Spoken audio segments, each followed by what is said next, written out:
UG semester 1 के जो student है उनके लिए, चाहे वो साइंस बैकग्राउंड से हो, आर्ट्स हो या फिर कॉमर्स हो, सभी के लिए जो है AEC, ठीक है, यानी कि एबिलिटी इन्हेंसमेंट जो कोर्स है वो सबके लिए जो है कंपलसरी कर दिया गया है। यानी कि हिंदी, व्याकरण और अनुवाद ये जो है सभी विद्यार्थियों को पढ़ना होगा।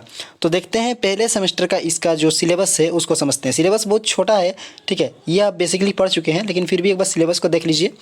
सिलेबस में क्या है, इस सिलेबस में मुख्य तौर पर 2 इकाइयाँ हैं, ठीक है, 2 इकाई है और दोनों इकाइयों में क्या क्या पढ़ना है।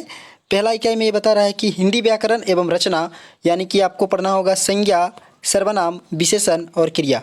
संज्ञा, सर्वनाम, विशेषण और क्रिया। संज्ञा किसे कहते हैं उसके भेद पढ़ना है, सर्वनाम किसे कहते हैं उसके भेद पढ़ना है, विशेषण किसे कहते हैं उसका भेद पढ़ना है, क्रिया किसे कहते हैं उसका भेद पढ़ना है। इसके अलावा अगर उसी में देखेंगे तो ख दिखेगा, है ना, यूनिट 1 में कि पहला क है, दूसरा ख है, तो उसमें आपको उपसर्ग, प्रत्यय, संधि और समास, यानी कि उपसर्ग, प्रत्यय, संधि और समास भी आपको पढ़ना है। ये आपका सेमेस्टर 1 हिंदी, व्याकरण और अनुवाद से है, ठीक है।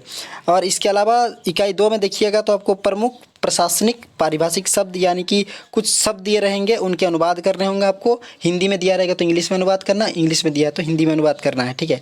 इसके अलावा वाक्य शुद्धि, ठीक है, वाक्य जो है शुद्धि, कोई सेंटेंस दिया रहेगा उसमें से आपको बताया जाए कि बताइए इसमें इसको शुद्ध करके बताइए। पत्र लेखन में आ सकता है, ठीक है, आवेदन पत्र आ सकता है और निबंध लेखन।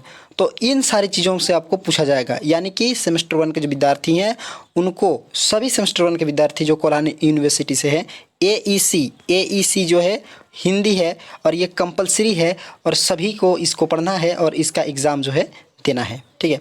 तो ये जो है आपका हिंदी व्याकरण में मैंने बता दिया किस प्रकार से इसका ग्रामर है। आगे हम लोग बहुत जल्द जो है इसके लेक्चर्स लाएंगे जिसमें आप लोग को समझाया जाएगा कि संज्ञा, सर्वनाम, विशेषण, क्रिया, उपसर्ग, प्रत्यय, संधि, समास ये सब कैसे तैयारी करना है, वाक्य शुद्धि, पत्र लेखन, आवेदन, निबंध लेखन किस प्रकार से तैयारी करना है और कैसे अनुवाद करना है। प्रशासनिक जो शब्द हैं, पारिभाषिक शब्द हैं, ठीक है, उसको कैसे हिंदी से इंग्लिश में ट्रांसलेट करना है और कैसे इंग्लिश से हिंदी में ट्रांसलेट करना है।